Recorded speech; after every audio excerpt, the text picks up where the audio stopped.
பில்லி Graham என்கிற ஒரு பெரிய ஒரு தேவனுடைய மனுஷன். உங்களுக்கு தெரியும், அவர் கோடிக்கணக்கான ஜனங்களுக்கு ஆண்டவருடைய சுவிசேஷத்தை எடுத்துட்டு போனவர். அன்றைக்கு இருந்த நாட்கள்ல அவர் இந்த மாதிரி கன்வென்ஷன் கூட்டத்துல எல்லாம் பிரசங்கம் பண்ணி ஆயிரக்கணக்கான பேரை வர சொல்லி பிரசங்கம் பண்றவர் அப்படிப்பட்டது இல்ல. அவருடைய ஊழியம் என்ன அப்படின்னு சொன்னா, இந்த மாதிரி ஒரு ரூம் ஒண்ணு எடுத்து அந்த ரூமுக்குள்ள நிறைய டிவி சேனல், கிட்டத்தட்ட 127 கண்ட்ரீஸ்க்கு அந்த நாட்களில் அவருடைய டிவியினுடைய ப்ரோக்ராம்ஸ் லைவா டெலிகாஸ்ட் ஆகும், டிவியில டெலிகாஸ்ட் ஆகும். அப்போ அவர் இந்த இடத்துல நிப்பாரு, கரெக்டா ஒரு 45 மினிட்ஸ் மெசேஜ் கொடுப்பாரு. இந்த 45 மினிட்ஸ்ல அந்த 45 மினிட்ஸ்ல லைவ்ல கோடிக்கணக்கான ஜனங்கள் அந்த நெட்வொர்க்ல பார்த்துட்டே இருப்பாங்க. அந்த காலத்துல அவர் அமெரிக்காவில் இருந்தார். பில்லி கிரஹாம் பெரிய ஊழியக்காரர், கோடிக்கணக்கான பேரை கர்த்தர் அவங்க மூலமா ஆசீர்வதிச்சார். அப்போ அவருடைய அசிஸ்டன்ட் ஒருத்தர் இருந்தார். அவருடைய பேரும் என்ன அப்படின்னா பில்லி. அவருடைய பேரும் பில்லி.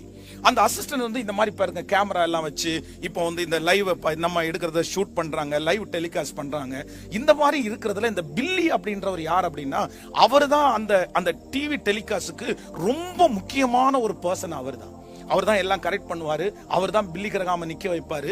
அவர் மூலமாகத்தான் இந்த 127 நாடுகளுக்கு அந்த மெசேஜ் டெலிகாஸ்ட் ஆகுது. இப்போ எல்லாத்தையும் பார்த்துட்டாரு பில்லி, எல்லாம் ரெடியா இருக்குது, எல்லாம் சூப்பர் ஆயிடுச்சு, சரியாயிடுச்சு. உடனே இப்ப என்ன ஆகுது அப்படின்னா, பில்லி ஸ்டேஜ்ல நின்ட்டாரு. கரெக்டா அந்த டைம் ஆன உடனே நம்ம லைவ் ஸ்டார்ட் பண்றது மாதிரி அவர் சொல்றாரு, சரி பில்லி அவரை பார்த்து நீங்க ஸ்டார்ட் பண்ணிருங்க அப்படின்னு சொன்ன உடனே இவர் மெசேஜை ஸ்டார்ட் பண்ணிட்டாரு. மெசேஜை ஸ்டார்ட் பண்ண உடனே அந்த கண்ட்ரீஸ்க்கு எல்லாம் லைவா டெலிகாஸ்ட் ஆகுது. இவர் பிரசங்கம் பண்ணிட்டே இருக்காரு.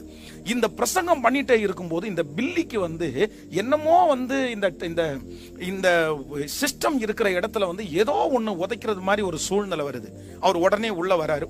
பார்த்தா ஒரு ஒயர், அந்த ஒயர் பாத்தீங்க அப்படின்னு சொன்னா தொட்டும் தொடாமல் இருக்குது. நடந்த சம்பவம் அவ்வளவுதான். ஒரு 2 நிமிஷம் ஆயிருச்சுன்னா அந்த ஒயர் எரிஞ்சிட்டு இருக்கு. அது கீழே அப்படியே போயிருச்சுன்னா அந்த டிவியில பார்த்துட்டு இருக்கிற அத்தனை பேரும் அந்த டிவியினுடைய அந்த லைவ் கட் ஆயிரும்.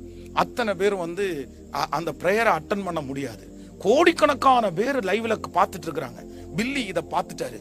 பில்லி இதை பார்த்த உடனே இங்க பிரசங்கம் நடந்துட்டு இருக்குது. பின்னாடி வந்தாரு. அந்த கரண்ட் பாஸ் ஆகுற 2 ஒயர், இந்த 2 ஒயரையும் பிடிச்சிட்டேன்னா இவருக்கு ஷாக் ஆகும்னு அவருக்கு தெரியுது. தெரிஞ்சாலும் லட்சக்கணக்கான ஜனங்களை முன்னாடி வச்சுட்டு இவர் இருக்கிறதுனால இவர் என்ன பண்ணிட்டாருன்னா, தன்னுடைய 2 கைனால இந்த 2 ஒயரையும் அப்படியே டச் பண்ணி அப்படியே பிடிச்சிருந்தாரு. பிடிச்சு அன்னைக்கு பில்லி கிரஹாம் பிரசங்கம் பண்றாரு. அந்த பிரசங்கத்துல பயங்கரமான பிரசன்ஸ், அப்படியே என்னமோ பயங்கரமான ஒரு வெற்றி. அவர்